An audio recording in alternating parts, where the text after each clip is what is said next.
12월 19일 화요일 뉴스공화의 온라인 큐티를 시작하겠습니다. 오늘의 큐티인 책 본문은 빌립보서 4장 1절부터 9절까지의 말씀이고요. 제가 오늘 읽을 말씀은 2절 한 절의 말씀을 읽도록 하겠습니다. 내가 유오디아를 권하고 순두개를 권하노니 주 안에서 같은 마음을 품으라. 아멘. 오늘 여러분들과 함께 용서, 두려워, 시간 뒤에 숨지 마십시오. 시간은 미움을 익숙하게 할 뿐입니다. 라는 말씀으로 큐티를 나누도록 하겠습니다. 샬롬. 오늘도 말씀으로 시작하신 여러분 주님의 이름으로 축복합니다. 오늘 말씀은 우리가 읽었던 것 같이 바울이 빌립보 교회에게 많은 권면의 이야기를 마무리하는 부분입니다. 나를 도와주고 보살펴주고 도움의 손길을 내밀어줘서 고맙다라는 인사와 축복을 하고요. 분열과 육체의 자랑은 헛된 것임을 이야기했습니다. 또한 빌립보 공동체 사람들의 마음을 흔들었던 세상을 향한 부러움이었죠. 로마의 시민권에 대한 이야기를요. 하늘의 시민권을 가진 자의 모습, 곧 자신의 모습이죠. 실제로는 기뻐할 수 없고 최악의 상황에 있는, 심지어 죽을 수도 있는 죄수의 모습이지만 누구보다 기뻐하고요. 또한 너희들도 기뻐하라고 요청하면서 그것에 대한 결론을 오늘 이야기합니다. 세 가지인데요. 첫 번째 결론입니다. 주 안에 서라. 주 안에 서라입니다. 1절입니다. 그러므로 나의 사랑하고 사모하는 형제들, 나의 기쁨이요 면류관인 사랑하는 자들아, 이와 같이 주 안에 서라. 아멘. 여기서 주 안에 서라, 여기서 서라는요, 원어로 볼 때 군인에게 쓰는 용어입니다. 곧 예수 그리스도의 십자가로 모든 것을 승리하였으니 너희는 승리자의 편에서 승리자의 군인으로서의 모습으로 이 세상을 하나님의 나라로 지키며 서 있으라라고 요청하는 것이죠. 여러분, 여러분들에게 맡겨주신 여러분들의 직장을 생각하시고 여러분들에게 맡겨주신 학교와 학업, 가정과 관계를 생각하십시오. 먼저는 예수님께서 십자가의 죽으심으로 말미암아 여러분들이 서 있는 그 모든 것들을요, 예수님께서 승리하셨다라는 것을 기억해야 됩니다. 그렇기 때문에 여러분들이 어디에 서 있든지 그곳에서 주님의 군사로서 여러분들이 서 있기를 예수님의 이름으로 축복합니다. 주 안에 서십시오. 견고히 서십시오. 그리스도인으로 서십시오. 이미 승리하신 하나님이 여러분들의 주인 되십니다. 나를 해고할 능력이 있는 사장님, 나에게 영향을 줄 수 있는 직장 상사가 나의 주인이 아니라 하나님이 주인임을 기억하며 그 주인을 바라보며 견고히 서 있는 것입니다. 왜 술잔 앞에서 두려워하십니까? 왜 예배와 다른 것을 비교하며 고민하십니까? 이미 전쟁에서 하나님은 승리하셨습니다. 승리하신 주님을 바라보며 견고히 서시기를 예수님의 이름으로 축복합니다. 두 번째 결론은 하나님께 아뢰라라고 이야기합니다. 6절 7절 말씀입니다. 아무것도 염려하지 말고 다만 모든 일에 기도와 간구로 너희 구할 것을 감사함으로 하나님께 아뢰라. 그리하면 모든 지각에 뛰어난 하나님의 평강이 그리스도 예수 안에서 너희 마음과 생각을 지키시리라. 아멘. 여러분, 염려와 고민은요, 다른 것입니다. 더 최고의 것을 선택하기 위해 고민하는 것과 실패할 것에 대한 두려움을 갖는 것은요, 완전히 다르다라는 것이죠.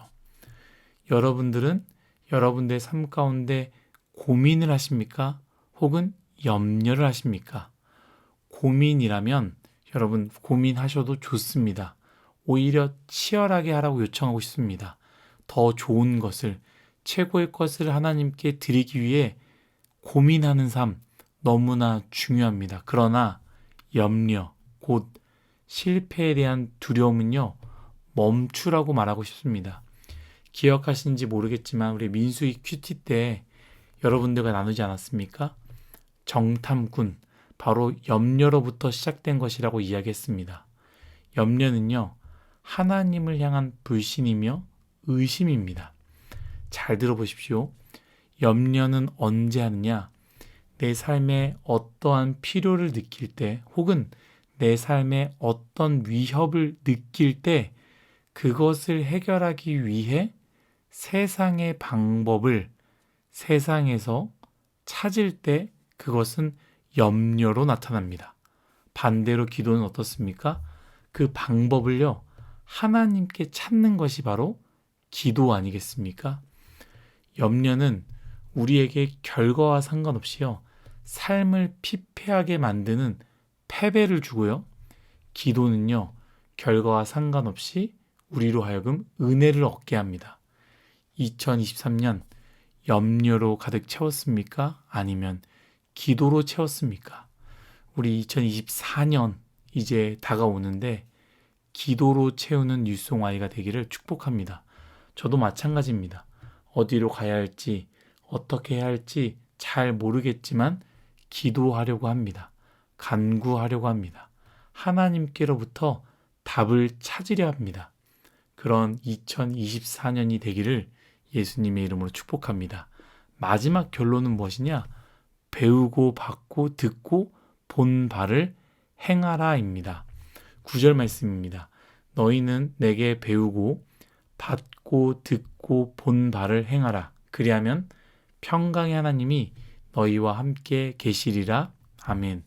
제가 큐티를 나누면서 많이 말했던 이야기인 것 같습니다. 생각과 행함은 큰 차이가 있다라고 얘기했습니다. 생각하는 것이 나라고 착각하지 말아야 합니다. 우리는 우리가 말하고 우리가 생각하는 것이 우리 자신이라고 착각할 때가 많이 있습니다. 불의를 불편해하고 정의를 외치지만 정작 내 삶에 불의가 가득하다면 나는 어떠한 사람이겠습니까? 이처럼 우리가 사랑을 외쳐도요, 사랑의 행함이 없으면, 사랑, 사랑, 사랑이라고 말하지만 사랑의 발걸음과 손길이 없으면 사랑이 아니다라는 것이죠. 저는 이 바울의 가르침, 마지막 그 결론이 참 은혜가 되는데요. 그 이유가 무엇이냐? 바울은 이렇게 말하는 것이죠. 너희는 내가 말한 대로 행하라가 아니라 내가 행한 대로 행하라라고 말하지 않습니까? 제가 뉴송아이 처음 맡았을 때 1, 2년 동안 가장 많이 받았던 스트레스는요, 설교에 대한 스트레스였습니다. 나는 왜 이렇게 설교를 못할까? 유튜브에 설교자들과 다른 교회 청년부를 맡고 있는 분들의 설교를 들어보면 얼마나 은혜가 되고 얼마나 잘하는지 나는 왜 이렇게 못할까라는 생각 때문에 힘들었던 적이 많았던 것 같습니다. 그래서 이것을 위해서 기도를 많이 했었는데요.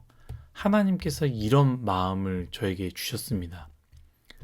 말의 설교 말고 삶의 설교는 잘 쓰고 있냐?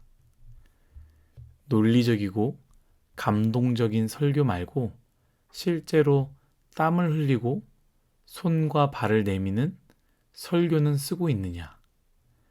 나눠야 한다라는 이타적인 설교 말고 정말 너의 것을 나누는 설교는 쓰고 있느냐? 바울의 삶의 그림자조차도 쫓지 못하지만 저는 그렇게 살고 싶습니다. 말만 잘하는 목회자가 아니라 삶으로 살아내는 목회자가 되길 원합니다. 예수님께서 보여주신, 그리고 사도 바울이 삶으로 가르쳐준 그 삶을 저 또한 그렇게 살아내길 원합니다. 우리 뉴송아이 모두가 그랬으면 좋겠습니다. 물론 지금도 너무 잘하고 있습니다만 혹시 이 큐티를 들으면서 삶으로 동참해야겠다는 사람들이 있다면 우리 함께 했으면 좋겠습니다. 여기서 큐티를 마무리하지 않고요. 한 가지를 더 나누려고 합니다. 참 중요한 부분이고요. 사실 이 부분을 나누고 싶어요. 2절 말씀입니다. 내가 유오디아를 권하고 순두개를 권하노니 주 안에서 같은 마음을 품으라. 아멘. 바울의 늘 마음속에 걸렸던 두 사람의 이름을 언급합니다. 빌립보 교회 안에 이전에는 함께 열심히 했던 두 사람이었는데요. 지금은 어떠한 이유인지 모르겠지만 다툼으로 둘이 나뉘어진 것 같습니다. 그래서 바울은요, 그런 둘에게 한 마음을 품으라고 권면하는 것이죠. 저는 이 말씀을 묵상하면서 우리 뉴스옹아이 안에서는 이런 사람들이 얼마나 될까? 서로서로 불편하고 얼굴 보기 싫고 마음이 맞지 않아 함께 하고 싶지 않은 사람들이 얼마나 많을까? 여러분, 나는 괜찮아요. 저는 잘 지내요. 저는 모두가 편해요. 저는 모두를 사랑해요. 말하는 것과 실제로 그렇게 사는 건 다르다라고 이야기했습니다. 한번 생각해 보았으면 좋겠습니다. 여러분 안에서 불편한 사람 있지 않습니까? 미워하는 사람, 대화하고 싶지 않은 사람들이 있지 않습니까? 그리고 그 사람이 있다면 어떻게 해결할 생각이십니까? 이 말씀을 묵상하면서 바울이 이렇게 언급한 이유, 굳이 이름까지 이야기하면서 언급한 이유가 뭘까 곰곰이 생각해 보았는데요. 두 가지입니다. 첫 번째는 이렇습니다. 그 둘의 입장에서 개인적인 상황과 어떠한 이유로 둘이 싸웠을 것입니다. 그런데 바울은요, 그저 둘의 개인적인 문제를 보지 않았고요. 이 나님, 이 둘의 싸움을요, 빌립보 교회의 문제로 보았다라는 것이죠. 여러분, 교회 안에서 두 사람의 나님은요, 두 사람만의 개인적인 문제가 아닙니다. 교회의 문제고요, 공동체의 나님이라는 것을 반드시 여러분 기억해야 됩니다. 그래서 바울은 공개적으로 이야기했고 공개적으로 화합하기를 요청하는 것이죠. 두 번째는요, 무엇이냐면 시간이 결코 해결해 주지 않는다라는 것을 알고 있었기 때문입니다. 우리는 굉장히 착각을 하는 게 무엇이냐? 시간이 지나면 해결된다라고 생각합니다. 지금은 흥분 상태고 지금은 상황이 꼬여있기 때문에 손대면 손댈수록 더 엉망이 될 거야 라고 생각해서 좀 더 지나면 나아지겠지라고 생각합니다만, 여러분, 물론 어느 정도 맞습니다. 그러나 한번 생각해 보십시오. 시간이 지나면 그 미워하는 마음이 해결이 됩니까? 사실 미워하는 마음이 해결되는 것이 아니라 미움에 익숙해지고요, 미움에 무감각해지는 것 뿐입니다. 저는 여러분들이 그렇게 되지 않길 바랍니다. 시간이 지나면 자동적으로 용서가 되지 않습니다. 감정적인 게 가라앉는다고 해서 용서하는 용기가 생기지 않는다라는 거예요. 오히려 두려워 시간 뒤에 숨는 것 아니겠습니까? 좀 지나면, 좀 더 지나면 괜찮아지겠지. 그때 가서 해야지. 아니다라는 거예요. 또한 용서를 구하는 시간과 용서할 수 있는 시간은요, 절대로 영원하지 않습니다. 오히려 기회를 놓쳐 영원히 용서를 구하지 못하거나 영원히 용서를 못할 수 있다라는 거예요. 그래서 바울은요, 그들에게 그러한 실수를 하지 않도록 빌립보 교회 공동체를 위해서, 두 사람을 위해서 권면하는 것이죠. 사랑하는 뉴스옹아 여러분, 2023년도가 마무리되어 갑니다. 저도 이 말씀을 묵상하면서 많은 생각을 했는데요. 저를 포함해서 우리 모두가, 뉴스옹아이가 서로 미워하지 않았으면 좋겠습니다. 그리고 시간에게 미루지 말았으면 좋겠습니다. 시간이 해결해 주지 않습니다. 미워해서 3년, 4년이 지나도록 서로 대화를 하지 않고요, 5년, 6년이 되어도 함께 하고 싶지 않아 하는 사탄이 좋아하는 그 마음을 갖지 않았으면 좋겠습니다. 꼭 용기를 내어서 용서를 구하고, 그리고 용서를 하는, 우린 어렵지만 말씀을 붙잡고 그 말씀으로 말미암아 나아가는 우리 뉴송아이가 되기를 예수님의 이름으로 축복합니다. 기도하겠습니다. 하나님, 오늘 빌립보서의 마무리되어가는 이 결론의 이야기들을 기억하게 하여 주시고 마지막으로 함께 나눈 미움, 시간 뒤에 숨지 말게 하시고 시간이 지나면 자동적으로 해결될 거라 생각하지 말게 하시고 말씀을 붙잡고 2023년 끝나기 전에 용서를 구하고 용서할 수 있는 그런 아름다운 뉴송아이가 되게 하여 주옵소서. 감사하며 예수님의 이름으로 기도드렸습니다. 아멘.